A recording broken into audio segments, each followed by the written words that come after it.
Piny owacho chano loso centers ma irite nyithi kiye kod nyithindo ma ong'aw mogeni kaka orphanages kod children homes. Chenro ma kamano biro loko ngima nyithindo ma kwan gi dirom 50,000 e pacho ka. Achiel kuom rowere mosedonge centers ma kamago en Janet, achiel ma koro manyo anyuolane.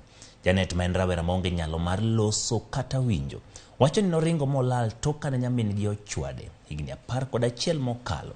Ray Polo leronwa achiedh nade ma koro omako Achieng. E higa mar 2010, Janet Achieng noringo boka mowacho ni nyamin mare nosasego bang' ka jonyuolgi nowere kendo jwang'ogi e lwet anyuola gi moro. An chon idala kucha nada kod dawa manene konya to nene antie shida.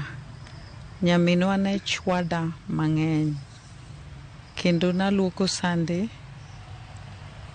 nikech antina be nadago kuro. Rawerano maonge nyalo mar winjo kata loso wacho ni hawi nolware e lwet obila moro mane otere skund jopuonjre manigi ng'ol machal kode Maseno School for the Deaf. We didn't even know the name of Janet. We are the people who baptized Janet Achieng.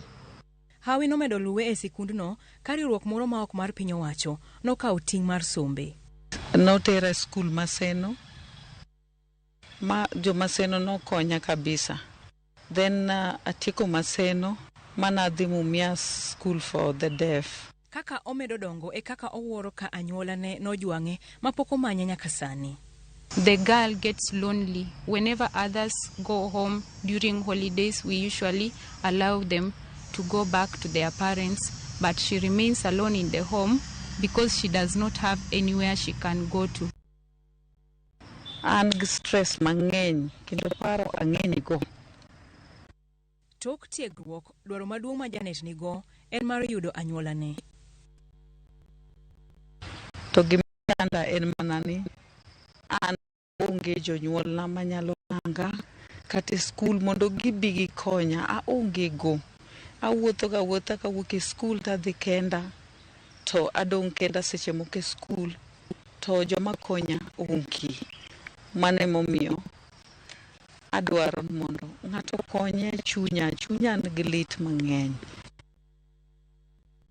En gi luoro ni dipo ka okwamo e lwet familia machielo, poni ok oyudo anyuonde mapiyo, kaluwore ni piny owacho oketo chenro mar loro kuonde reso nyithindo koda rowere ma ong'aw kaka en. Chenro mabiro kawo higni 10 geto duoko nyithindo e lwet anyuola, ka moko bende ibiro rwaki e senta manie gwenge. Chenro biro loko ngima nyithindo ma hawe 50,000 ma odak e centers mohewo 800 manie pacho ka. This simply because the government sees the homes, families as the better place a child can stay than an institution. Penjo en ni Achieng biro chiedho kanye? To ka nyathini nokel to wachnwa no mondo obi Siaya ka. Obe no wacho ni kuchopo Siaya to bro ng'eyo kama dala gintie. To ka wachopo Siaya diera to nyathini koro kia ndarni opogre gik moko duto lokre. Koro nyathini be ywak nto yawa. Mama gi kata baba gi okoro miego. Koro mane momiyo nyathini nigi shida maduong' kabisa. Koro ng'at manyalo ng'eyo min gi kata wuon gi to konywa.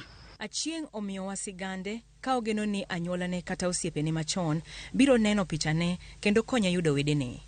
Ray Polo, Ramogi TV. Erokamano Ray Polo kuom lipot machal kamano. Winjo ko penjo kanyo ni